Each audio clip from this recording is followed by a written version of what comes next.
بسم الله الرحمن الرحيم. نحمده ونصلي ونسلم على رسوله الكريم. أما بعد فأعوذ بالله من الشيطان الرجيم. بسم الله الرحمن الرحيم. إن الذين آمنوا والذين هاجروا وجاهدوا في سبيل الله أولئك يرجون رحمة الله والله غفور رحيم. بے شک وہ لوگ جو ایمان لے آئے اور وہ لوگ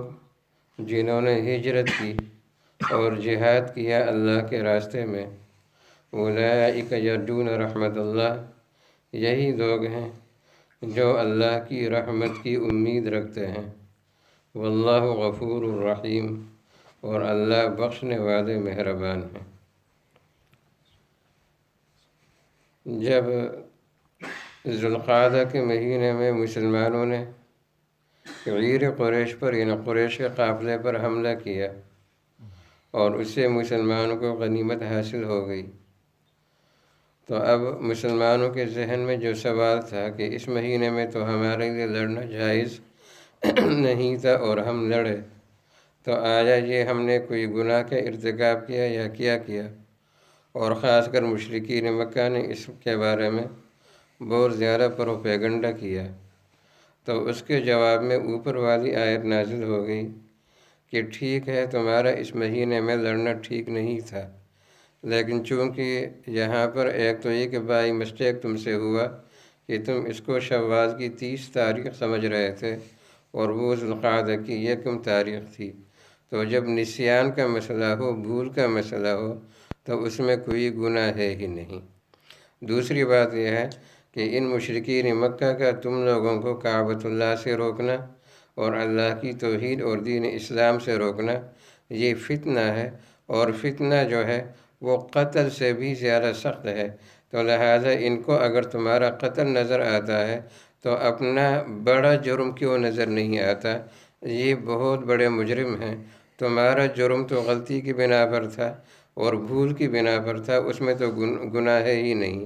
جان بوجھ کر نہیں تھا، لیکن یہ تو جان بوجھ کر اس طرح کے گناہ کرتے ہیں، یہ تم سے بڑے مجرم ہیں، ان کو اپنا جرم نظر کیوں نہیں آتا؟ اس کے بعد پھر نبی کریم صلی اللہ علیہ وسلم نے ان میں مال غنیمت کو تقسیم کر دیا جب وہ حضرات لے کر آئے تھے، لیکن ان کے ذہنوں میں، خود ان صحابہ کے ذہنوں میں ایک سوال تھا،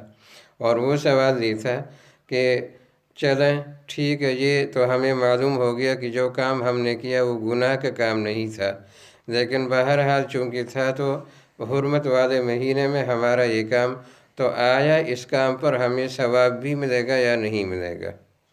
یہ تو اطمینان ہو گیا کہ گناہ نہیں ملے گا،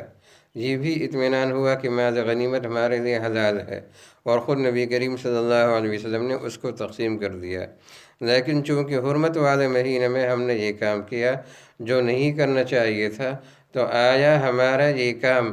گناہ اگرچہ نہیں، لیکن آیا یہ اجر و ثواب کا ذریعہ بنے گا یا نہیں بنے گا؟ تو اس پر پھر یہ آیت نازل ہو گئی کہ ایسی بات نہیں ہے، چونکہ تم مومن ہو، تم مہاجر ہو، تم نے اللہ کے راستے میں جہاد کیا اور اللہ کی رضامندی کے لیے جہاد کیا، اور اس جہاد پر تم اللہ تبارک و تعالیٰ سے اس کی رحمت اور اس کی مغفرت اور اس کی مہربانی کی امید رکھ رہے تھے، اور تمہیں یہ یقین تھا کہ چونکہ ہم ایک نیک کام کر رہے ہیں، اس کی وجہ سے اللہ تبارک و تعالیٰ ہم سے رحمت کا معاملہ کریں گے، ہمیں معاف کریں گے، مغفرت کا معاملہ کریں گے، ہمارے ساتھ مہربانی کا معاملہ کریں گے، تمہاری نیت یہ تھی اور نیت خالص تھی، اس وجہ سے تم اس اجر و ثواب سے بھی محروم نہیں رہو گے، بلکہ اللہ تبارک و تعالیٰ تمہیں اجر و ثواب بھی عطا کرے گا۔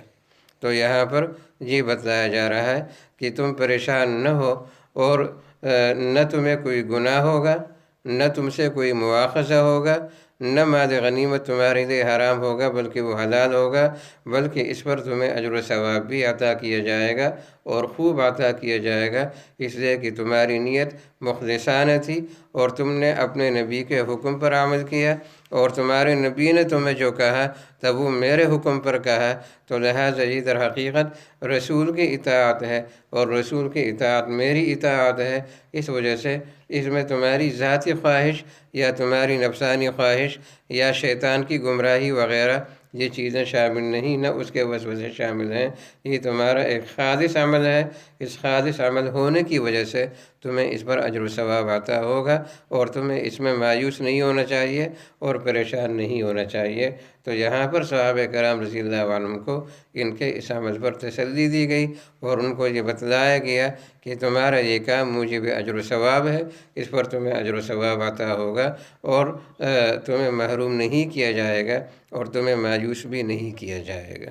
اللہ تبارک و تعالی ان صحابہ کرام کے نقش قدم پر ہمیں بھی چلنے کی توفیق عطا فرمائے۔ وآخر دعوانا ان الحمد للہ رب العالمین۔